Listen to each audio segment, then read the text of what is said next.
நிற்பேண்டா என்னோட இல்லாம யாருக்கும் தவளுண்டு நீ இல்ல தவளத்தாவே நில்லையே ஆளு நன்மாதி நெஞ்சுக்குள்ள குடியிருக்கும்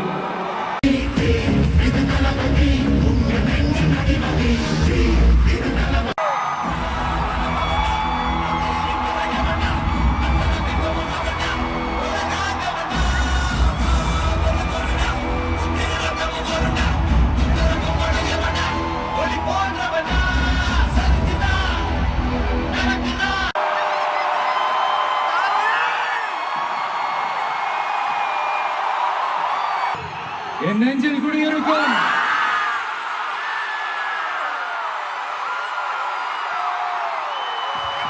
மலேசியா மக்கள், மலேசியா தமிழர்கள், உங்கள் அனைவருக்கும் என்னுடைய வணக்கம் வணக்கம் வணக்கம். அதுலயும் குறிப்பா சொல்லணும்னா இலங்கைக்கு அடுத்தபடியா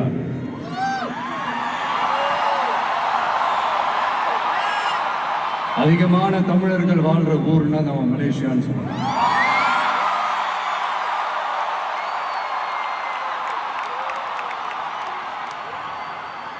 நம்ம தமிழர்கள் தான் உலகத்துல எந்த நாட்டுக்கு போனாலும் அவங்க சொந்த நாடாவே நினைச்சு உழைக்க ஆரம்பிச்சிருவாங்களே. அப்படிதான் நீங்க பாத்தீங்கன்னா இந்த மலை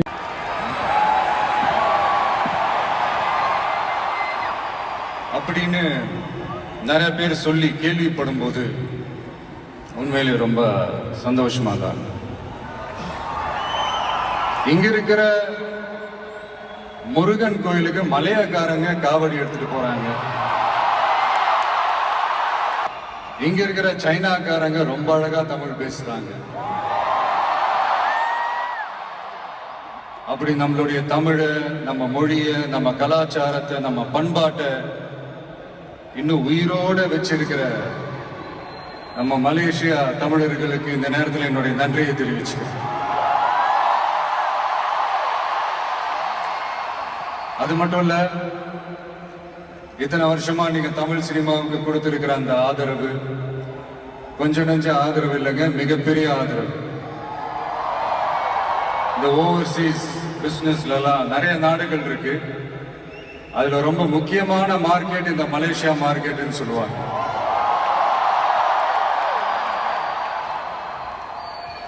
நம்ம நண்பர் அஜித் நடிச்ச பில்லான்னு சொல்லலாம்.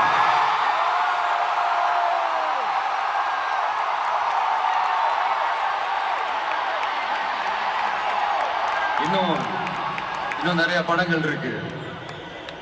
என் படங்கள்ல காவலன், குருவி எல்லாம் எங்க ஷூட் வந்தப்போ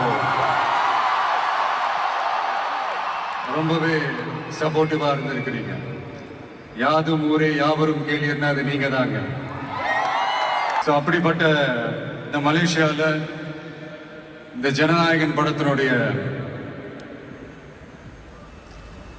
அது சொல்லாமா வேணாமான்னு தெரியல, என்னோட கடைசி படமான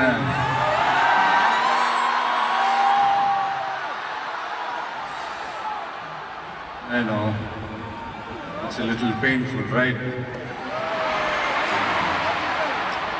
என்ன பண்றது, சரி அதை விடுவோம்.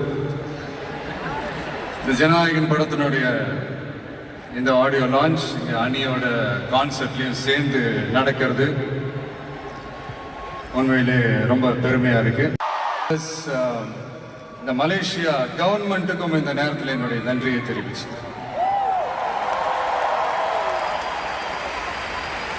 தமிழ் சினிமா ஆரம்பிச்சு எவ்வளவோ வருஷங்கள் ஆச்சு.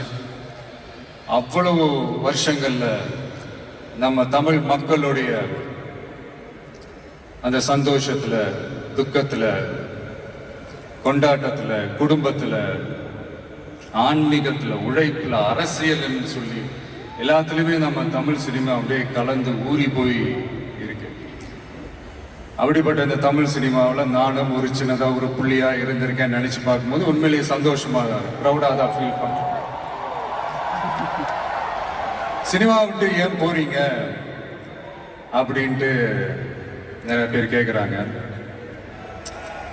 சினிமான்றது ஒரு மிகப்பெரிய ஒரு கடல். அதுல ஒரு கரையோரமா ஒரு சின்னதா ஒரு மணல் வீடு கட்டணும்னு தான் நான் ஆசைப்பட்டேன்.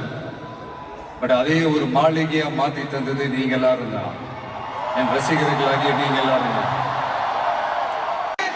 ஒரு குட்டி கதை மாதிரி ஒரு ஆட்டோக்காரர் ஒரு கர்ப்பிணி பெண்ணை ஆட்டோல ஏத்திக்கிட்டு ஹாஸ்பிட்டலுக்கு போறாங்க. பெரிய மழை பெஞ்சுக்கிட்டு இருக்கு. அப்ப அவர்கிட்ட இருந்த அந்த கொடைய அந்த கர்ப்பிணி பெண்ணை கிட்ட கொடுத்துட்டு இதை எடுத்துக்கிட்டு போமா அப்படின்னு சொல்றாங்க. அப்ப அந்த பொண்ணு சொல்றாங்க, ஆனா இது எப்படி நான் உங்ககிட்ட நான் திருப்பி கொடுக்கறது? அதுக்கு அந்த ஆட்டோக்காரர் சொல்றாரு, வேற யாருக்காவது தேவைப்படுறவங்களுக்கு கொடுத்துருமா அப்படின்னு சொல்லிட்டு அவர் போயிடுறாரு. பிடிக்கிற பொண்ணு பேக் எல்லாம் மாட்டிக்கிட்டு மழையில ஓடி வர்றாங்க. அவங்க போய் அந்த ஸ்கூல் பொண்ணு கிட்ட கொடையை கொடுத்துட்டு மழையில நனையாதம்மா இதை எடுத்துக்கிட்டு போங்க அப்படின்னு சொல்றாங்க. அந்த பொண்ணு தேங்க்ஸ் அப்படின்னு சொல்லிட்டு வீட்டுக்கிட்ட வரும்போது அந்த பொண்ணோட அப்பா பதட்டத்தோட வாசல்ல நின்றுட்டு இருக்கிறாரு. பொண்ணு மழையில நனைஞ்சுக்கிட்டு வரணுமே அப்படின்ட்டு. அந்த அப்பா வேற யாரும் இல்ல, அந்த ஆட்டோக்காரர்.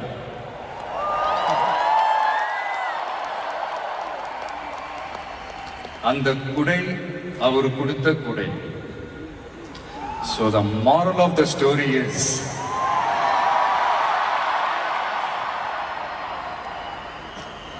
முடிஞ்ச வரைக்கும் எல்லாருக்கும் சின்ன சின்னதா ஒரு நல்லது, சின்ன சின்னதா ஒரு ஹெல்ப் அது செஞ்சு இருந்து பாருங்க. லைஃப் ஒரு மாதிரி ஜாலியா இன்ட்ரெஸ்டிங்கா இருக்கும். வெள்ளத்துல தவிக்கிற ஒருத்தருக்கு நீங்க படகு கொடுத்தீங்கன்னா பாலைவனத்துல நீங்க தவிக்கிறப்போ அது ஒட்டகமா வந்து நிற்கும். இப்ப யாராவது உங்களுக்கு ஏதாவது கெடுதல் செஞ்சுட்டாங்கன்னு வைங்களேன், அது நீங்க பழி வாங்கிட்டீங்கன்னு வைங்களேன், அந்த நாள் முழுக்க நீங்க சம மகிழ்ச்சியா இருப்பீங்க.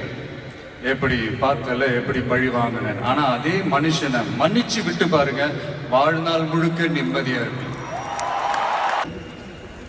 முன்னாடியே சொன்ன மாதிரி சின்ன சின்னதா ஒரு நல்லது, ஒரு சின்ன சின்னதா ஹெல்ப் இது செஞ்சு பாருங்களேன். எங்கேயோ ஒரு இடத்துல ஃபியூச்சர்ல உங்களுக்கு இது கை கொடுக்கும் அப்படின்னு நான் நம்புறேன். பிடிச்சிருந்தா எடுத்துக்கங்க, இல்லைன்னா விட்டுருங்க. அனிருத் அவருக்கு நான் ஒரு பேர் வைக்கலான் இருக்கேன். MDS. Anybody? Ramya, can you guess? Vijay, can you guess? MDS.